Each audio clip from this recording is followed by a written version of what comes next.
Après la faillite, c'est sûr, il y avait un petit problème sur ça.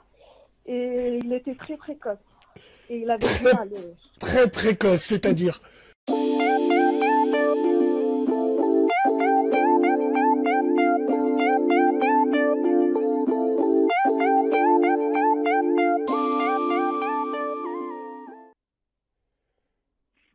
Allô?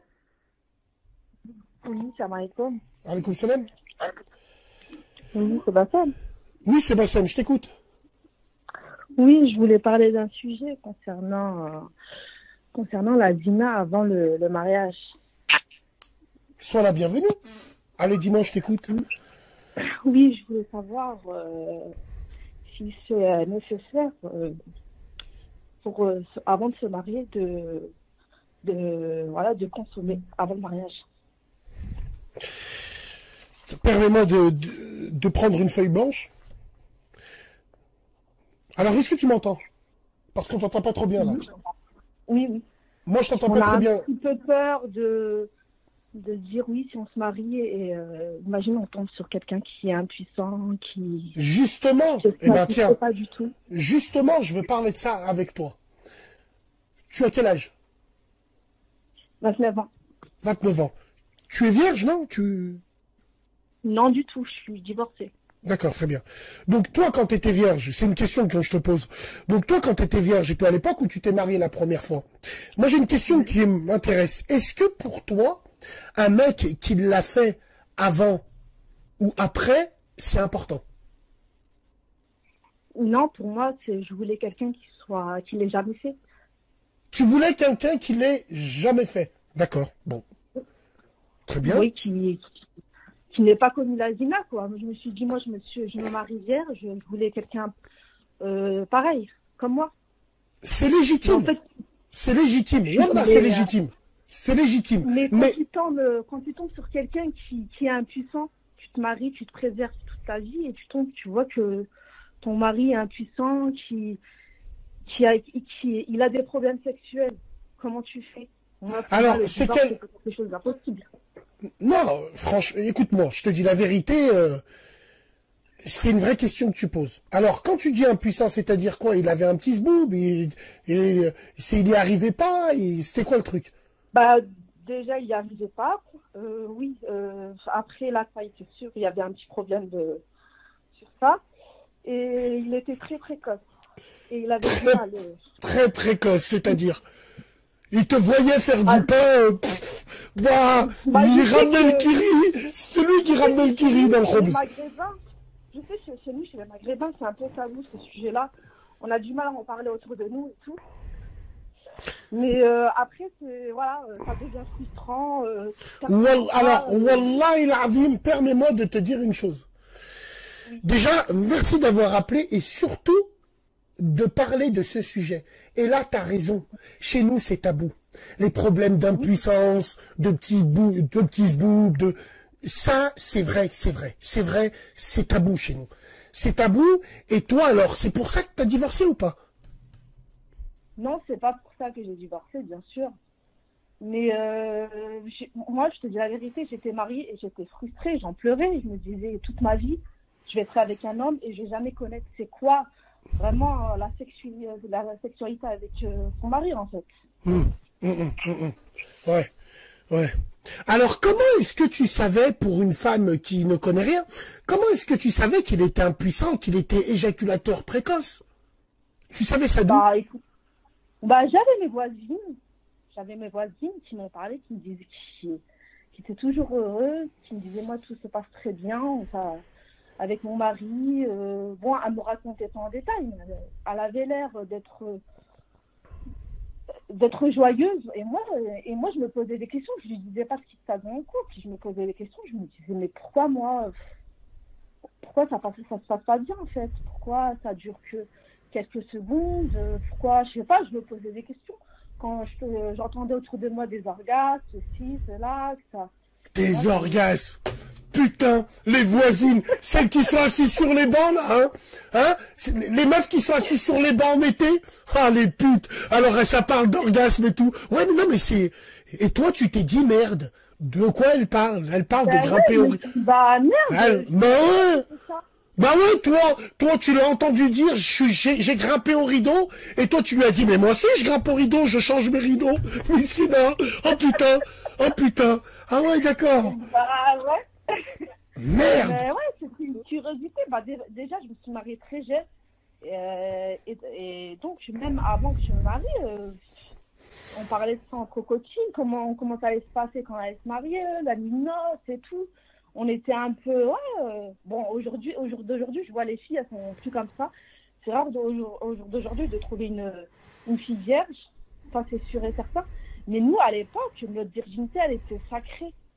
Elle était, dès qu'un homme s'approchait de nous, on courait, on avait peur. Juste, on avait peur de perdre notre virginité, en fait. Aujourd'hui, c'est plus comme ça, c'est bien dommage. Mais arriver le jour J où tu te maries, tu dis, enfin, je vais connaître c'est quoi. Bah, franchement, j'étais très déçue. Déjà, Alors, attends. Il a eu très... Mira DZ, tu fermes ta gueule, Mira DZ. Tu dis, quelle honte, j'en peux plus de ces femmes. Ferme ta gueule. Elle est en train de parler pour peut-être ta propre sœur. Ta propre sœur, là, quand elle sert un café à ton beauf, miskin, il doit aller. Tu vois, donc, attends. Ça, c'est un vrai débat. Wallah, c'est un vrai débat, ça. Ouais. Donc, toi, tu t'es dit quoi? Tout ça pour ça? Bah ouais, c'est ça, tout ça pour ça. Et pour moi, le divorce était envisagé. Je me suis dit... voilà, je me suis mariée et je reste mariée avec lui, quoi qu'il arrive. Mais tu as fait des enfants avec lui? Bah non, il peut pas. Tu as fait des enfants avec lui? Non. Bah ouais, il peut pas. Faut que ça... Ouais, bon, non. Non, et tu en as parlé, alors lui, il le prend comment? Bah lui, c'était du genre à nier. Quand je lui en parlais, limite, il m'insultait, il me parlait mal, mais vas-y, casse-toi, dégage ce que tu racontes et tout. Mais je sais que ça travaillait au fond de lui, en fait. Je savais que ça travaillait, parce que je sais il avait commandé en cachette des cachets sur Internet. Mais bon, ça n'avait pas l'air d'avoir marché, quoi. Je pense pas, tu vois. Après, mais... Ah, ça n'a pas l'air de marcher. Oh putain. Ouais, donc, ouais. Après, c'était pas le genre de mec qui venait vers moi. Si c'était pas moi qui allais vers lui pour le stimuler, lui, il venait jamais vers moi. Il venait jamais vers moi. C'était peut-être un gay. Et même quand j'allais le voir, bah, il me disait genre, non, mais je suis fatiguée, demain je travaille. Et à chaque fois, il me sortait la même excuse, demain je travaille. Wallahi l'azim. Le matin, je commençais à 6 heures. À 5 heures, je me réveillais. 5h30. Quand la madame, elle me réveillait à l'époque. Je sortais du lit, toujours, il était moins quart, j'arrivais en retard. Parce que Schnell Wundenbart, même de bon matin encore pire. Le cheval légendaire, tu rigoles ou quoi? Et puis oui, alors, c'est ce que j'allais te poser comme question. Comment tu peux t'approcher de lui, essayer de l'exciter si Miskin, il n'arrive plus à suivre? Bah, franchement, j'y allais vers lui, mais je sais pas, il me repoussait à chaque fois. Et jusqu'au jour où je l'ai pris en cachette, il croyait que je dormais, je voyais qu'il regardait des trucs chelous sur Internet. Et il regardait des trucs chelous sur Internet, il regardait quoi? Bah, je voyais, après je suis partie vérifier les historiques, je vois film porno, As Black, je me dis, qu'est-ce qu'il regarde? Big S, il regardait des gros culs de femmes renois. Big Hustle, Big S, fucking my eyes. Ouh là là là là. Bon, alors, j'ai une question à te poser. Les femmes qui regardaient, elles te ressemblaient un peu? Ah, pas du tout, parce que je voyais... En gros, toi, t'avais un petit cul, et ils regardaient des gros culs. Bah... Merde. Je pense que son style de femme, c'était pas moi, c'était plus les Renois. C'était plus les femmes Renois. Parce que je sais qu'il avait, à un moment, il avait beaucoup de potes Renois et tout, qui traînaient beaucoup avec les Renois. Et je sais que c'était un peu, je pense que c'était son style de femme, les Renois. Alors que moi, j'ai rien à voir avec les Renois. Je suis maghrébine. Et je sais pas. Franchement, je sais pas s'il s'est marié pour le plaisir, pour faire plaisir à sa famille ou... aucune idée, en fait. Ouais, aucune idée. Et il voulait jamais parler, il n'avait pas trop de communication. Quand j'ai essayé de parler avec lui, il était en mode niais, quoi. Niais en bloc, tu dis n'importe quoi. Il te faisait culpabiliser. Comment? Il te faisait culpabiliser toi, quoi. Oui, c'est ça. Limite, il me rabaissait, quoi. C'est moi qui est fautive et tout. Et il était en mode, non, tout va bien, quoi, lui. Mais quand j'essayais de m'approcher de lui, d'avoir une complicité avec lui au niveau sexuel, bah, il fermait toutes les portes. Il fermait toutes les portes. J'ai une dernière question à te poser. Tu es musulmane? Oui. D'accord.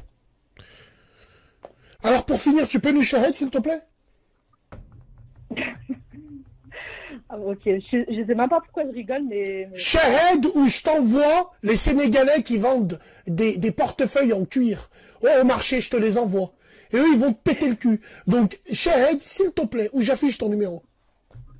Ok, ashhadu an la ilaha illallah wa ashhadu anna Muhammadan rasulullah. D'accord, très bien. Bon, très bien. Non, j'ai eu un doute, hein, maman, parce que tu es rebeu ou tu es renois, toi? Non, je suis une rebeu. Parle en arabe. Parle en berbère, tiens. Parle en berbère.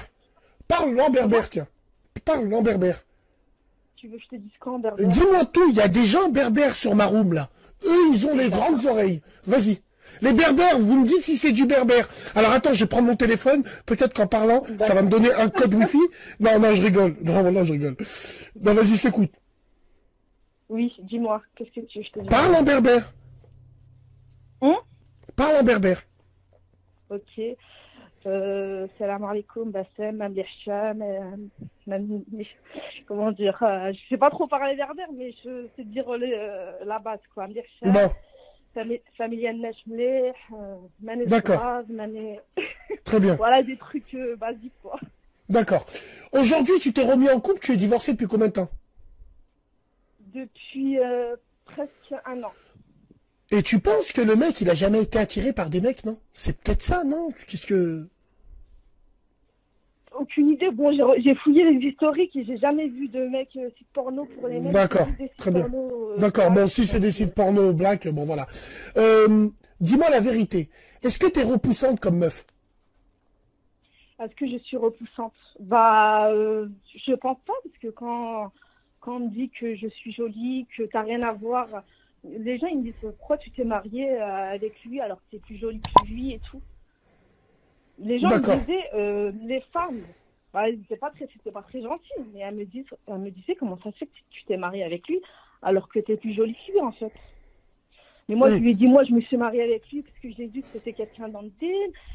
Voilà, on se rappelle à l'époque, on aimait bien les frères R, les Harry avec la barbe, on pensait qu'ils étaient pieux et tout, mais en fait, rien du tout en fait.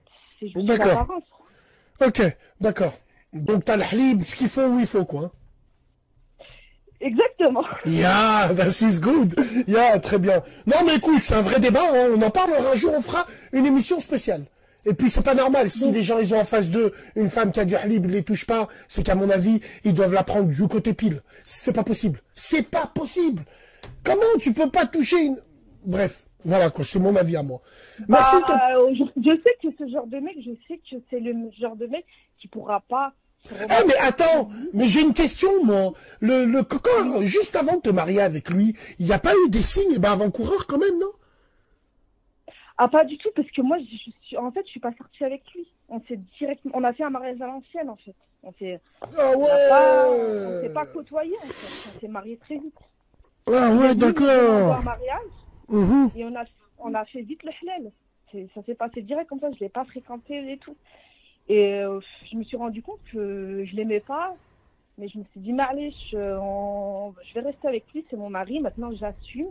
En plus, nous, chez les berbères, voilà, on peut pas divorcer comme ça. Ouais, bien sûr, bien sûr. Le divorce, c'est tabou, tu dois pas divorcer, quoi. Alors, qu'est-ce que tu penses d'un commentaire qui te dit, tu le frustres, ma sœur, voilà pourquoi il regardait des pornos? Je pense que c'est faux. Mais... Bah non, pourquoi je l'aurais frustré, c'est-à-dire frustré dans alors que c'est pas alors que moi je t'écoute exactement, moi je t'écoute, apparemment t'allais vers lui, tu mettais des petites robes. Et je me faisais jolie, je me faisais même sexy pour l'attirer et tout. Mais lui, c'était un peu... il était un peu coincé, quoi, le mec, tu vois. Quand je me faisais sexy, par exemple, je me mettais en lingerie et tout, il me disait, Takila, en gros, quand Takila, ma soeur, va t'habiller, il y a des anges... Takila, il te voyait, il voyait du halib, il disait, va t'habiller. Non, lui, à mon avis, il aime, lui, c'est un peu comme Ziggy de Céline Dion. Oui, je sais, il aime les garçons. Oh non, lui, il doit aimer les mecs. C'est pas possible. C'est pas possible. Takila va t'habiller. Qu'est-ce que c'est que ça? T'es sa femme dans le halal. Non, mais attends. Takila, bah, les anges te regardent. Je fais, mon Dieu. Il fait chaud, on en était. Je voulais pas lui dire, je l'ai fait pour toi. Je fais, ouais, il fait chaud. Je peux m'habiller comme. Non, va t'habiller, va mettre un truc sur toi. Et moi, ah ouais, c'est quand même... par ses réactions. Ah ouais, Wallah al-Azim, c'est quand même louche, hein, son histoire. Wallah, c'est louche. Et combien de temps vous êtes restés ensemble? On est restés ensemble 8 ans. 8 ans 8 ans de frustration. 8 ans, pas 8 ans mariés. Bah, à la fin, je suis devenue malade, j'en pouvais plus, en fait. Dernière question. C'était combien les rapports? Enfin, c'est-à-dire, c'était quoi? C'était 2-3 fois par mois? C'était comment? 2-3 fois par mois, même pas. Des fois, c'était une fois tous les 3 mois. C'était très rare.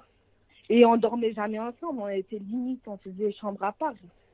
Il dormait dans... Alors, arrêtez-moi si je me trompe la room là. Mais je crois que si tu la touches pas pendant 3 mois, pendant 3 menstrues, tu la touches pas, eh ben, c'est plus ta femme, quoi, dans l'islam. Hein. Je crois, hein. J'ai peur de me tromper. Bon. Alors, Alem, je sais pas. Allahu Alem. Moi aussi, je me suis déjà posé la question sur ça, mais Allahu Alem, je sais pas. Allahu Alem. Bon, bah écoute, très bien. En tout cas, force à toi. Merci beaucoup de ton témoignage. Hein. Bah, tu m'as pas répondu à ma question, tu vois. C'est quelle question? La question, c'était, est-ce qu'il faut vraiment commettre la zina pour savoir avec qui on se marie, quoi? Ouais, écoute, c'est une question, mais la vie de ma mère, c'est une question à 1 million d'euros. Tu fais chier, toi, à me poser des questions comme ça. Oui, mais qu'est-ce que tu veux que je te dise? Alors, je vais te répondre pour Bassem. Je vais pas te répondre ce que dit le livre et tout le reste et tout. Moi, je ne parle pas niveau din, parce que niveau din, on sait catégoriquement que c'est haram. Ok, on est d'accord sur ça.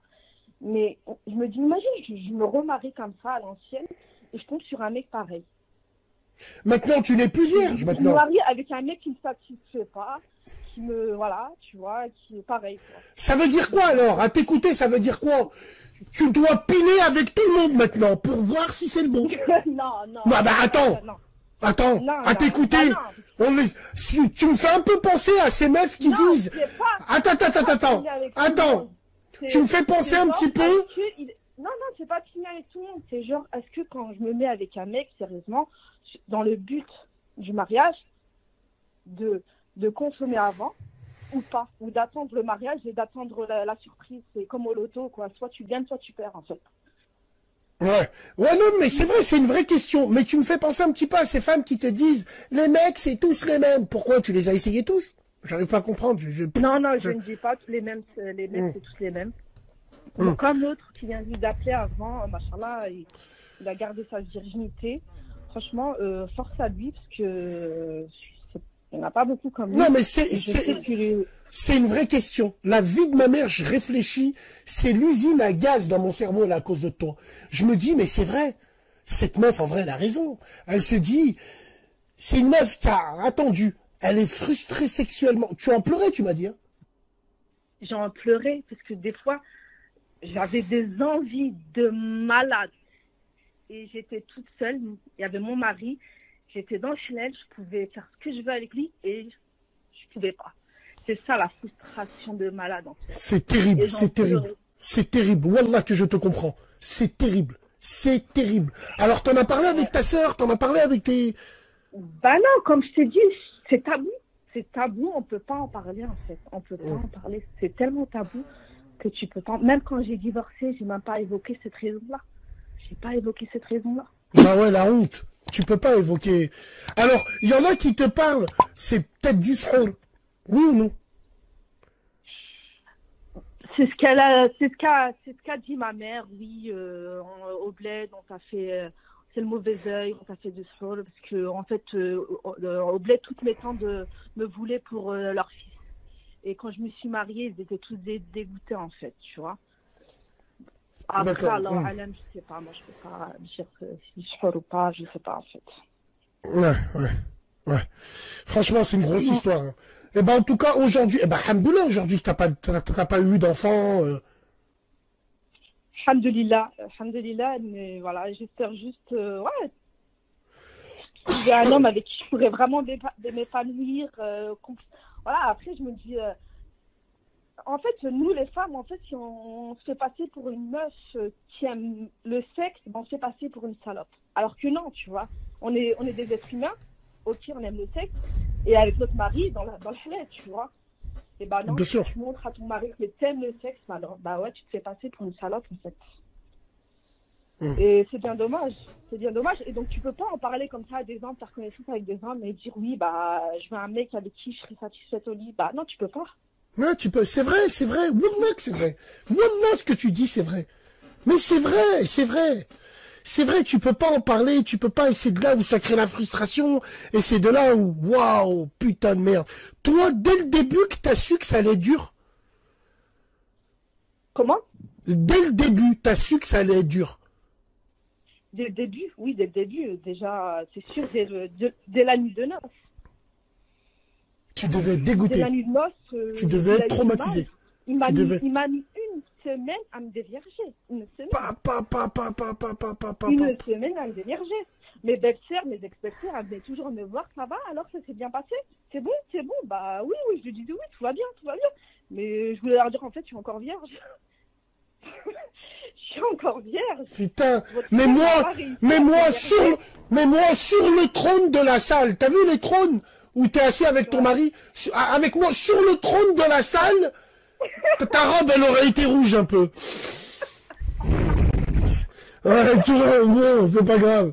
Qu'est-ce que c'est que ces conneries, là? Mais c'est quoi, là, cette radio que j'ai fait, moi? Bon, merci beaucoup de ton témoignage, force à toi, Wallah. Bah, en tout cas, merci, Bassem, franchement. Merci, Wallah, merci à toi. Wallah, écoute-moi bien. Toutes les pseudo-halal de... Au métissage, comment tu... Franchement, il y a beaucoup de gens qui pensent que tu respectes pas la femme maghrébine. C'est pas vrai. Je l'aime. J'ai compris ton message. Merci. J'ai compris. Au contraire, tu veux honorer ta sœur maghrébine, et il y en a beaucoup qui... Bien sûr. Wallah, les vrais, elles sont au-dessus de la tête. Merci beaucoup, salam alaikum. Bon, bah, c'est fantastique tout ça, bordel de Bordeaux.